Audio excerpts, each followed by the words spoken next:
રોતા નહીં રોતા નહીં માર્બલ ના રૂમ આ તે થોડું મર્યું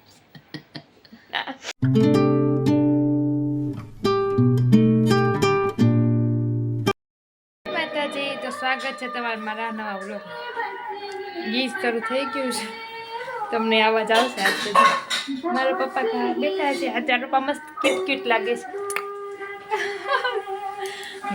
આજે મારા પપ્પા પહેલા જેમ આમ ખીચામાં રાખતા ને જ્યારે હું જતા એમના નોકરીમાં એમ તૈયાર થયા છે અને જો મારી મમ્મી આજે રવિવાર છે તો રવિવારે મારા મમ્મી ગાયત્રી માના સતતના પાઠ કરે 2 કલાક થતી હશે એમને તો 2 કલાકથી સતત બેઠા રહે પછી જ શું પીવે પાણી પછી જ પીવે ત્યાં સુધી પાણી ના પીવે તો જો ભીના થઈ ગયા લાગો છો તો અત્યારે ગયા હતા વરસાદમાં મારા મમ્મી છાશ દહીં લેવા કા મમ્મી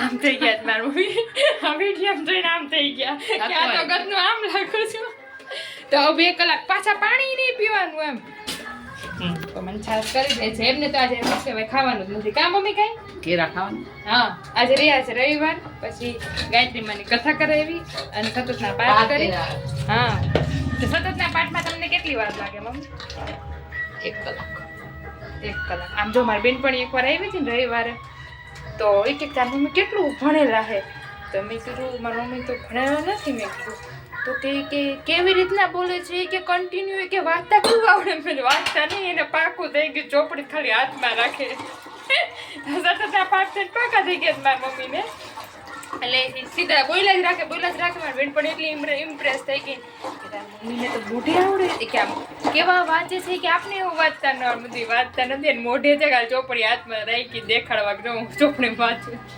બાકી મારી મમ્મી સતતના પાઠ મોઢે યાદ છે એટલા વર્ષોથી કરે છે હાલો આપણી છાશ થઈ ગઈ છે તો આપણે જમી લઈએ આજે ફ્રેન્ડશિપ ડે છે તો આજ મારી બધી ફ્રેન્ડના મેસેજ આવે છે હેપી ફ્રેન્ડશિપ ડે તો બધાને હેપી ફ્રેન્ડશિપ ડે મારા ક્યુટ સબસ્ક્રાઈબર છે જે લોકો એમને પણ હેપી ફ્રેન્ડશિપ ડે આજના દિવસમાં આપણા ફ્રેન્ડ્સને યાદ કરી હું તો એમ કહું છું ફ્રેન્ડને તો યાદ કરવા જ જોઈએ કારણ કે ફ્રેન્ડ જ એવા વ્યક્તિ છે દુનિયામાં કે જેને આપણે ગમે એ વસ્તુ કહી શકીએ ગમે આપણા દિલની વાત અને જો ગાયત્રી માનો દીવો ચાલુ છે અખંડ દીવો રાખે જ મારી મમ્મી ગાયત્રી માનો અને જો હજી સતતના પાઠ કરીને ઊભા થયા મંદિરેથી 12 વાગ્યા સુધી તો પાણી જ નહીં પીવું 12ની ઉપર થઈ છે એટલે ખાઈ શકશે બધું અમે જમી લઈએ ચાલો અને મારા પપ્પાના જ મોજ પડી ગઈ છે હજી પિક્ચર જૂના આવી ગયા છે એટલે એ જોવે છે અને હમ જમ લેતે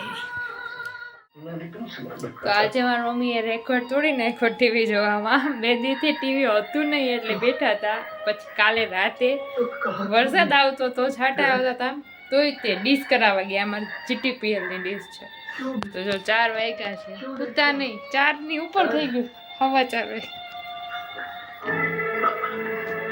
પિક્ચર જોવે છે કેનું પિક્ચર છે મમ્મી અમિતાભ બચ્ચન અને દિલીપ કુમારનું પિક્ચર છે તો હજી પિક્ચર જોવે છે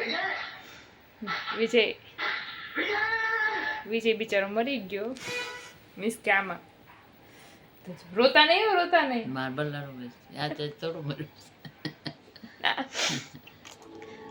ના બલા રોવેશ નહીં રોવા માંડશે અત્યારે આ નખરા કરે આમ જો આ સુડા અહીંયા પાર ઉપર આવી ગયા છે તો વિજય બિચારો મરી ગયો વિજયની માએ મરી ગઈ આ અવાજ અંદર મને આવે છે ને તો મને નીંદર નથી આવતી કયું ના એક પિક્ચર પૂરું થયું પછી બીજું પિક્ચર શરૂ થયું આવે આ એક જ છે મોટી બોલતી ના કયું પિક્ચર હતું ખબર છે શરૂ થાય ઈ ધર્મેન્દ્રનું પિક્ચર જોયું નથી અને પેલા ધર્મેન્દ્ર બે જોડવા હતા ને પપ્પાએ જોયું હા તો એ પિક્ચર પૂરું થયું પછી આ શરૂ થયું એટલે આ એમને એમ કન્ટિન્યુ ચાલુ જ રહ્યું પછી મારી મમ્મી થોડીક વાર આવે ને મોબાઈલ જોતી થોડીક વાર આવીને અંદર આવ્યો તો મોબાઈલ જોમાં બટા આખું બગડી જાય મને એમ કહી જાય પછી પોતે પાછા ટીવી જોયા જ રાખે અમારા કાન અવાજ આવે જો અમારી દવા છે અમારા ઘરમાં બધા બીપીની દવા પીવે છે મારા મમ્મી પપ્પા તો મને એને આવીને કહી જાય મને ટીવીનો જ અવાજ આવે મને નીંદર જ ન આવ્યા છે કારણ કે આ ટીવીના અવાજમાંથી જ હું નીકળી નથી શકતી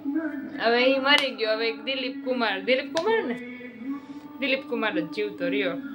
મારા પપ્પા કંટાળી ગયા, નકર મારા પપ્પા તો પિક્ચરના એટલા ફેન છે કે વાત જ ના પૂછાય. જો ગુદરાની હુકાય છે વરસાદના કારણે. જોવાનું હૈસે રોમાં હૈસે. મારા મમ્મીને મારા દાંત હરકત જો કહાની કહેતો તો ઠીક. પિક્ચર નામ શું છે? ચશ્મા છે ને, એટલે મારી મમ્મીને ખબર જ નથી પિક્ચરનું નામ શું છે. આમથી પિક્ચર જો જોઈ લીધું છે, હુતાય નથી, પણ મને જરાક ચશ્મા છે ને. અનિલ કપૂર આવ્યો એટલે પિક્ચરમાં, એટલે પિક્ચરનું નામ દેખાતું. આનંદ કપૂરના દીકરો વિજયનો. હે ઓ આમ જો વિજયનો દીકરો. અનિલ કપૂર વિજયનો દીકરો એ નથી ખબર. અનિલ કપૂર વિજય દાદાને પૂછે છે કે મારા મારા બાપ ઠીક એવું છે. તો જો પિક્ચરનું નામ હજી નથી, અગલી ફિલ્મ આવી ગયું છે એટલે હવે પિક્ચરનું નામ નહીં આવે. દાદાજી, જો દાદાજી. હા, તો જેને ખબર હોય કમેન્ટમાં કહેજો. આગી જા પણ સમજો. એમ જો સમજી લ્યો હરખું.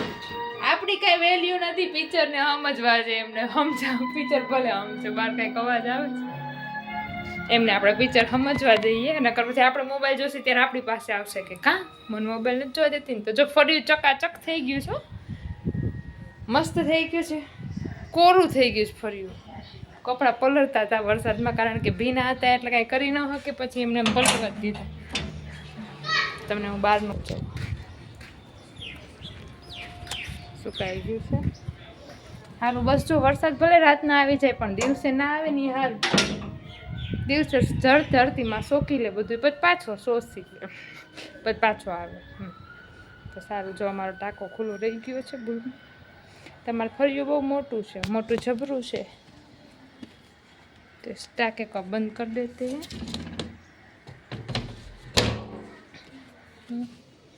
અને તો આજના બ્લોગનો અંત અહીંયા જ કરીએ છીએ.